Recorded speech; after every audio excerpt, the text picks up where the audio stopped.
Sheria ya ukaguzi inavyosema, baada ya ripoti hizi kuwasilishwa bungeni, zitakuwa wazi kwa wananchi ili wazisome na kuona kwa kina nini kimo kwenye ripoti hizo ambazo nimeziwasilisha kwako hapa leo.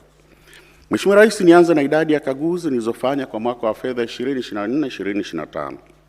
Kwa mwaka wa fedha 2024/2025 nimefanya jumla ya kaguzi 1553 za aina mbalimbali, zikihusisha kaguzi 1339 za hesabu za fedha, kaguzi 18 za ufanisi, kaguzi za kiufundi kwa njia real time audit 12, kaguzi za mifumo ya tehama 137 na kaguzi maalum na za kiuchunguzi 47, ambazo kati ya hizo kaguzi za kiuchunguzi na maalum 38 zimekamilika na 9 ziko katika hatua mbalimbali ya kukamilishwa. Mheshimiwa Rais, kuhusu kaguzi maalum na za kiuchunguzi 47 nilizosema hapo juu, kaguzi 45 zinatokana na maombi ya taasisi za serikali, viongozi na wadau mbalimbali. Kaguzi 2 nilizianzisha mimi mwenyewe. Kati ya maombi hayo kutoka kwa viongozi na taasisi za serikali, Bunge liomba kaguzi 7, Waziri Mkuu aliomba kaguzi 1, vyombo vya kiuchunguzi kwa maana TAKUKURU, DCI na TCEA waliomba kaguzi, jumla ya kaguzi 31. Wakuu wa taasisi za serikali waliomba kaguzi 2. Na kupitia taarifa za siri toka kwa wananchi tulifanya jumla ya kaguzi 4. Mheshimiwa Rais, mwenendo wa hati za ukaguzi. Katika mwaka wa fedha 2024/2025 nimetoa jumla ya hati 1339 za kaguzi, ikiwa ni 38 ikilinganishwa na hati 1301 nilizotoa katika mwaka wa fedha 2023/2024. Kati ya hati hizo 1339, hati 221 zinahusu tawala za mikoa na mamlaka za serikali za mitaa. Hati 225 zinahusu mashirika ya umma. Hati 562 zinahusu serikali kuu na hati 331 zinahusu miradi ya maendeleo. Mheshimiwa Rais, kati ya hati hizo zinazoridhisha ni 1326 sawa na 99%. Hati zenye shaka ni 10 sawa na 0.8. Hati mbaya ni 1 sawa na 0.1. Na taasisi 2 sawa na 0.1 nimeshindwa kutoa maoni ya ukaguzi. Kwa ujumla, hati za ukaguzi wa hesabu zinaonyesha kuwa utayarishaji wa hesabu unaridhisha na kwa kiasi kikubwa unazingatia taratibu na kanuni za uandaji wa hesabu hizo. Mheshimiwa Rais, taasisi zenye hati zenye mashaka, hati mbaya na kushindwa kutoa maoni ni kama zifuatazo.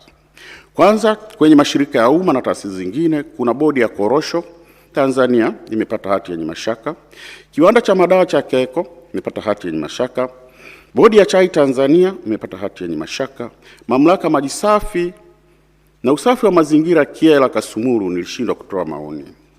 Mheshimiwa Rais, serikali kuu na wizara, idara na wakala. Wakala wa Ufundi na Umeme Tanzania TEMESA imepata hati mbaya. Mamlaka Maji Safi na Usafi wa Mazingira Handeni Trunk Main imepata hati yenye mashaka. Mamlaka Maji Safi Usafi wa Mazingira Kondoa hati yenye mashaka. Jumuiya ya Maji Ngazi ya Jamii Kilumusa Sibiuso imepata hati yenye mashaka. Jumuiya ya Maji Ngazi ya Jamii Mambawasa Sibuiso nimeshindwa kutoa maoni. Jumuiya ya Maji Ngazi ya Jamii Mambawasa Sibuiso nimeshindwa kutoa maoni. Serikali za mitaa. Halmashauri ya Manispaa ya Kibaha imepata hati yenye mashaka. Halmashauri ya Wilaya ya Msalala imepata hati yenye mashaka. Upande wa vyama vya siasa, Chama cha Civic United Front kwa maana CUF imepata hati yenye mashaka. Chama cha National Construction Alliance NRA imepata hati yenye mashaka.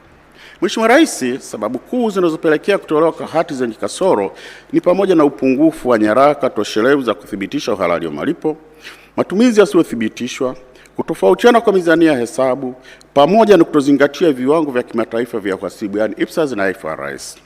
Mheshimiwa Rais, naomba kufahamisha kuwa sikuweza kukagua hesabu za Chama cha Demokrasia na Maendeleo Chadema kwa mwaka wa fedha 2024/2025 baada ya kupata taarifa kutoka kwa msajili wa vyama vya siasa kuhusu mashauri yanayoendelea mahakamani.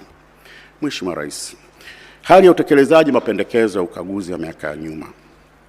Mheshimiwa Rais, uchambuzi wa utekelezaji mapendekezo ya ukaguzi unaonyesha changamoto za kimfumo katika usimamizi wa uwajibikaji wa taasisi za umma. Kati ya mapendekezo 38,181 yaliyotolewa miaka ya nyuma mpaka leo ni asilimia 36.7 pekee yaliyotekelezwa kikamilifu, huku asilimia 43.5 yakiwa bado katika utekelezaji na asilimia 7.5 hayajatekelezwa kabisa. Hii inaashiria kuwa juhudi za marekebisho hazijafikia kiwango kinachoweza kuleta mabadiliko ya haraka na yenye tija.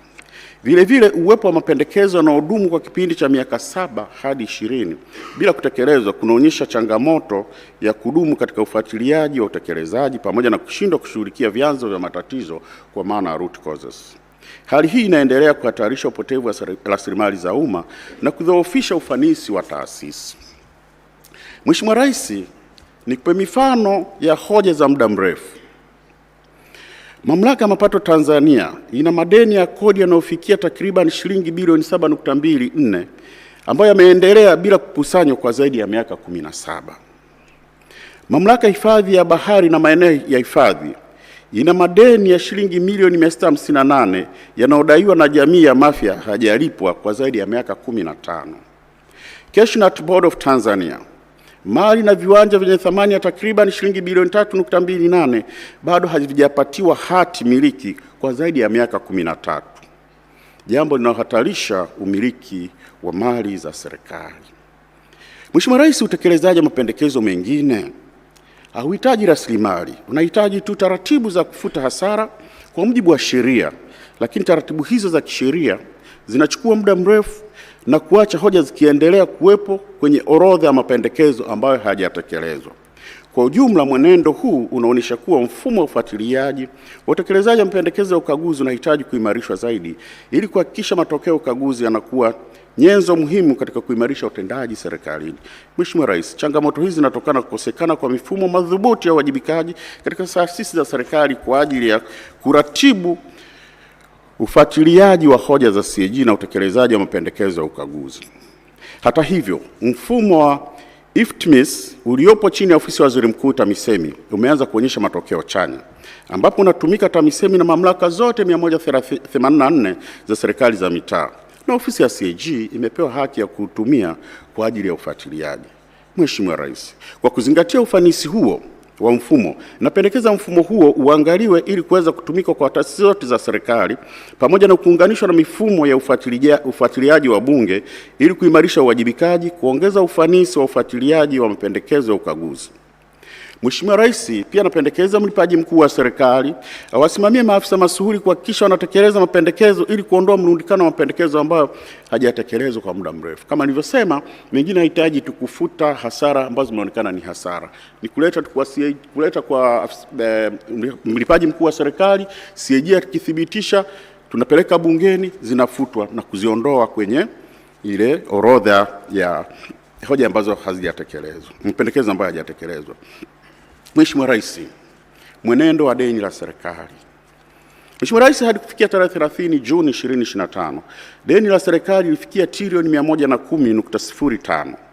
Kiasi hiki kinajumuisha deni la ndani la shilingi trilioni 35.5 na deni la nje la shilingi trilioni 74.55. Mwenendo huu unaonyesha kuwa ndani ya mwaka mmoja deni limeongezeka kwa shilingi trilioni 12.7 sawa na asilimia 13.04 ikilinganishwa na mwaka wa fedha wa 2023/2024.